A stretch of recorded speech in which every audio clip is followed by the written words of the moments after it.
एक बड़ा कार्यक्रम दिल्ली में और जो कार्यक्रम करना मकसद नहीं है। जैसा महर्षि दयानंद चाहते थे वैसा देश और दुनिया बनाने के लिए हम प्रचंड पुरुषार्थ विश्व हमारे वापस ग्रंथ आराम ना हो। जो सपना था महर्षि दयानंद का मनोरभव जनया महर्षि दयानंद कोई संप्रदायवादी सन्यासी नहीं थे, कोई नया मत पंथ घड़ने के लिए पैदा नहीं हुए, न संप्रदायवादी थे और जातिवादी तो कतई नहीं थे, न पलायनवादी थे न प्रमादी थे, पूर्ण वेदवादी अध्यात्मवादी और राष्ट्रवादी थे। कोई देश की एकता अखंडता और शुद्धता के लिए, देश की आजादी के लिए दीनहीन दुखी दरिद्र जिनको अछूत कहकर के शूद्र कहकर के अपमानित किया जाता था, इस देश में महर्षि दयानंद से पहले के महापुरुषों ने यज्ञ को पुरुषार्थ किया।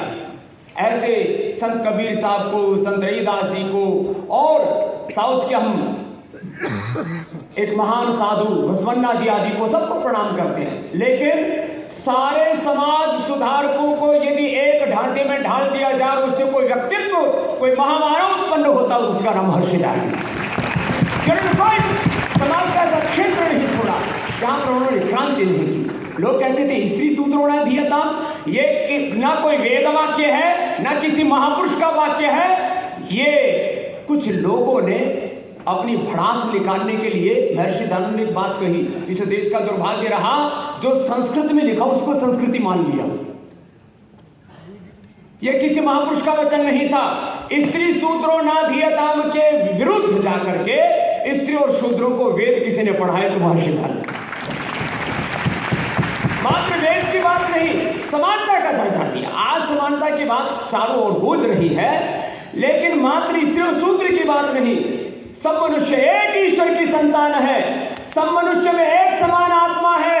जो ब्राह्मण क्षत्रिय वैश्य शूद्र दलित आदिवासी वनवासी पूरा विश्व का कोई भी व्यक्ति है, सब एक ईश्वर की संतान है। ये उद्घोष करने वाले भक्त कोई भेदभाव, सारे भेदभाव की दीवारें जिन्होंने ढा दी, पूरी मानवता को एक सूत्र में बांधा और वेदों की ओर अपनी जड़ों से जोड़ने का बहुत बड़ा प्रचंड पुरुषार्थ किसी महापुरुष ने किया तो महर्षि दयानंद।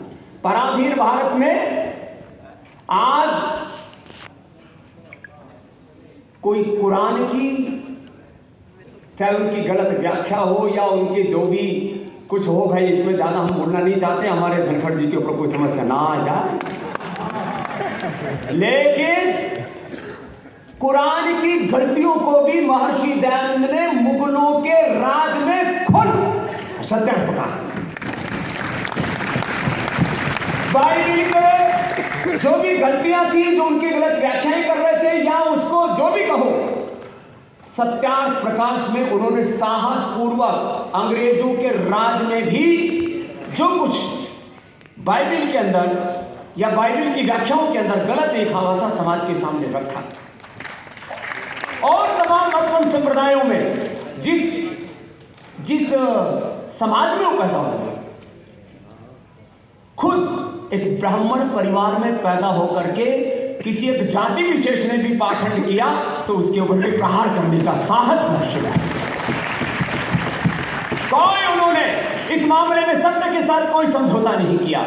सत्य की कोई प्रचंड इस दुनिया के लिए आदर्श हो सकते हैं तो महर्षि दयानंद है, और सत्याग्रह प्रकाश उसका सबसे बड़ा उदाहरण है।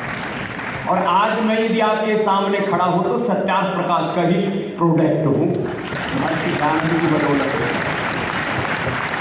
ये अलग बात है कि हमने युग धारा के अनुरूप थोड़ा सहता सा लोगों के ऊपर चोट की है, बड़ा कई बार प्रहार भी इतना गहरा हो जाए कि घाव भरे ना तो थोड़ी दिक्कत हो जाए, तो हम धीरे धीरे करके सारे घाव भर रहे हैं। और महर्षि दयानंद जैसा चाहते थे वैसा भारत बनाने